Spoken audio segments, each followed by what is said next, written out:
Now we're live. All right, welcome.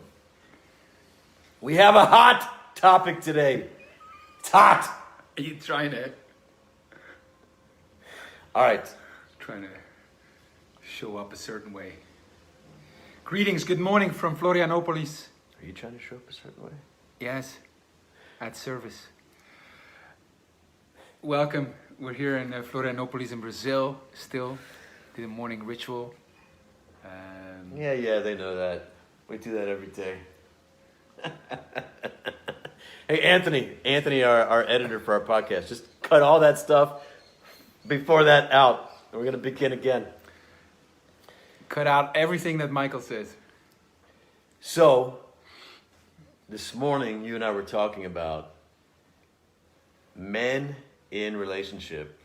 And on Sunday, I got together with several of the women who've been to my eye stands before. And we were talking about the challenges they have with the men in their life right now. And one was talking about a husband. She was like on the brink of divorce. And I've talked to her for years. And she just feels like my man is not stepping up. Like he's not even doing the little things. Not showing up. Just like... What do you mean the little things? Or what did she say? He's self-employed. He's an entrepreneur. But he's not collecting the money that's owed to him. He's not showing up on time to things. He's not just taking care of his business in little ways. Little ways and big ways. It's just... And then his son, her stepson, is, she described him, like a tyrant, no good, whatever. He's a teenager and takes no responsibility and is totally disrespectful and thinks the world revolves around him. And there was a common theme in the group. And one thing I brought to them is in defense of these men. What was the common theme in the group? Is their complaints about the men in their world not being great, and then the conflicts that result as a result of their men not being great. And what I brought to them was the world that men are invited to live in these times, in this modern age, is one where there's no real call to adventure for most men. And men need an adventure to live. There's no real battles to fight that really have him feel like he's risking everything on the battlefield for his people. And men need a battle to fight. And there's often no beauty to rescue because the women in their lives, they don't need men. They got this. They don't need rescuing. They're already making a lot of money. They're independent. They're, and they show up as if they don't need a man, oftentimes. And men need a beauty to rescue. It's just part of that call to a hero. It's part of who we want to be as a man. And we need those calls. And we need, there's a reason to fucking show up great. And men also need warrior brothers to have their back, to challenge them, to fight alongside them, to inspire and challenge them to be great. And often in our modern world, we've lost those all-male spaces where men can be men with each other, bump against each other, and take out all the angst of trying to be civilized most of the time, and just act completely uncivilized, but also challenge each other, push each other around, call each other to be great. And men are missing all four of these vital components. And I would say also a call to honor, which it's involved in all of those, but...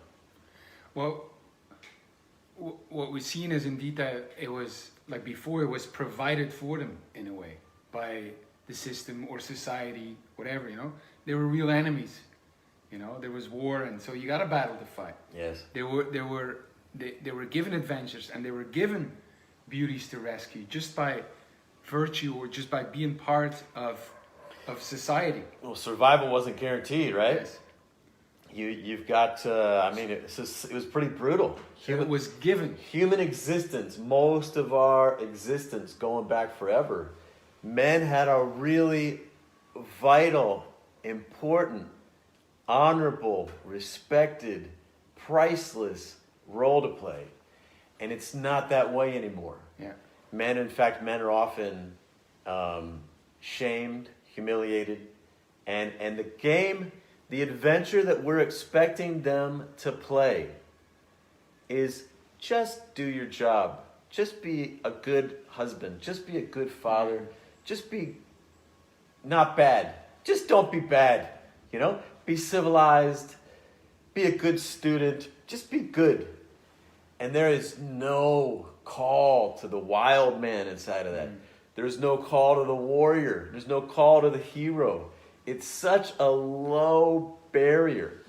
And so inside of relationship, and this was my invitation to women, is just a reminder, like, this is a guy who his whole physical, psychological being has been designed through millennia to deal with a world, a wild world, where he has to survive and protect and provide for his people in the face of really challenging circumstances. And here he is with this blasé, comfortable world. And so what I said to them is, you don't want the battle that he's fighting to be against you, right? How you interact with him, how you show up with him, it could turn out that you're the biggest and best battle he has to fight. Is that what you want? Because he needs a battle to fight. Right? Do you want the adventure he's on, like the biggest adventure he's on, to be whether he took out the trash and paid the bills and, you know, whatever the complaints are inside of the relationship? Did he, you know? And, so now, partly there's a invitation to the women in the relationship. How they show up with him can give him this call to honor and this call to be a great man. And women have a lot of power there. They have a lot of ability to make a huge impact in how they see him. But there's only so much they can do, because the man needs to be on his own adventure. Right. He needs to go for it. And that means he needs to fucking go for it in the face of whatever conflicts it might bring up with his woman. And so many men today have been conditioned and trained to be the good guy, that all adventure is gone from their life. Well, imagine that is the battle, you know? Because maybe our battle is not given to us anymore. Maybe adventure is not clear anymore. Maybe the beauty, the rescue is not apparent anymore. It's not given to us anymore. But maybe this is all like a blessing in disguise. Because imagine that is the battle. The being bogged down into goodness, you know, into mediocrity, stagnation, you know. Imagine that you can wake up to the idea that is the battle. That battle for meaning, you know. My fight for a battle, that's the battle. Yes. You know, the adventure, me looking for adventure, that's the adventure, you know, and that's where the beauty resides too. And so I agree, I agree that if men have it bad in a certain situation, women have it a lot worse. Because there's only so much they can do. If they're the ones doing it for the man, they lose the respect. It just never works. It's like when she goes to a dance, she gotta hope that a good man comes and invites her to dance. She can't go around and like invite guys to dance. These days she can. Yeah, but it's counter. It's against the feminine. Yes. You know, she can't go lead the dance and say this is how you do it. Well, and if she does, he doesn't have to go over there, right? He doesn't have to. Yes. His call to adventure is gone. And this happens all the time. Yes. Women are so strong in relationships because they have to. Yes. Because the men are not doing it, you know? And you know, if the man doesn't have something greater, Yes. like much greater, beyond the relationship that he's called to, then his biggest adventure is going to be Yes. being her idea of what a good enough man is. But A husband, whatever. Imagine the opportunity that men today have, you know, not being given a battle to fight, not being given an adventure, not being given, but to have the opportunity to create all of that for yourself. Because that's what we have nowadays more than ever. Yes. We have the freedom, you know, we have the liberty to create a battle, to create an adventure. It's all open. You can create it. And that's why, to me also, it's always first and foremost a call to men, because they're the ones who can shift it around more than anyone else. Yes. They can take charge. They can lead it into glory. And so they've been given the greatest liberty of creating that battle, that adventure, and that beauty, you know? So it's for us to step up first. In a way, it's a great opportunity, like you're saying. In a way, it's a great tragedy. It's a great tragedy that we are raising boys and young men in a society where many of them do not have elders that they look up to, that they respect. And I I mentioned the woman earlier with the husband and the teenage son. And I said that, yeah, he's disrespectful and he's not honoring your authority or his father's authority because he doesn't want to be like you. And he doesn't want to be like his father. And he doesn't respect your authority because of that. Right.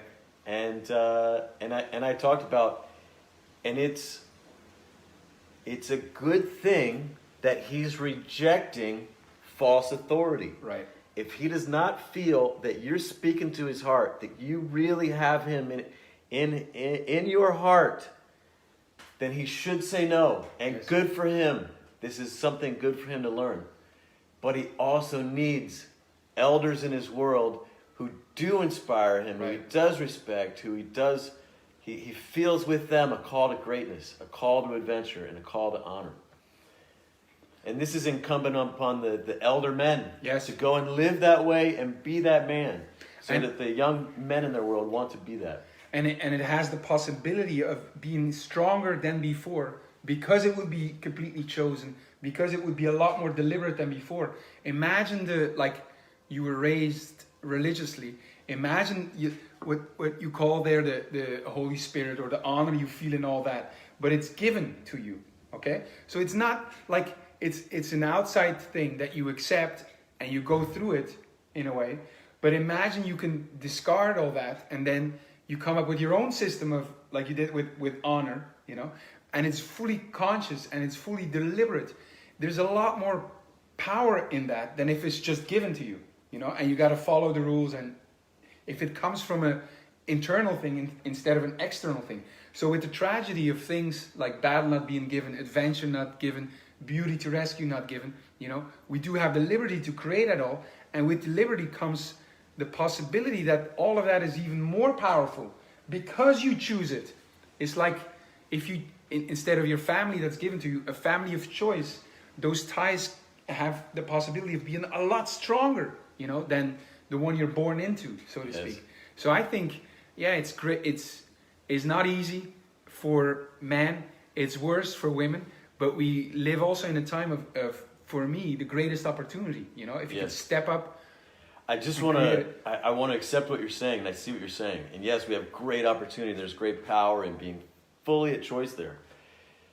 But it's still a great tragedy. And you can be, there's immense power, and you can be fully in choice in that other world.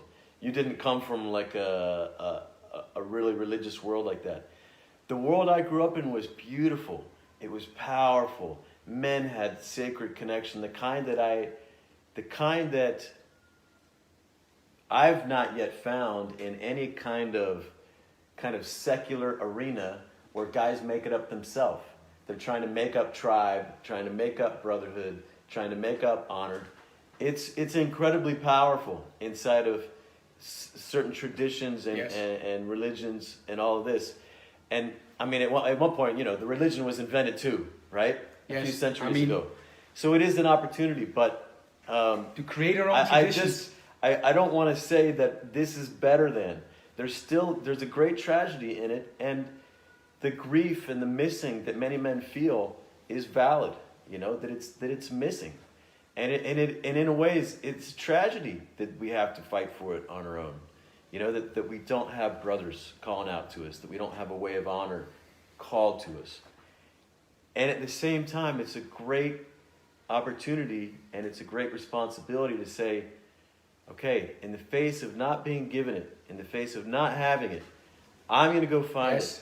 I'm going to bring it. I'm going to provide it. I think it's the greatest battle of all time. It's the fight of our lives, and I think it's a fantastic one. And yes, with time, I mean, traditions have to be formed, you know.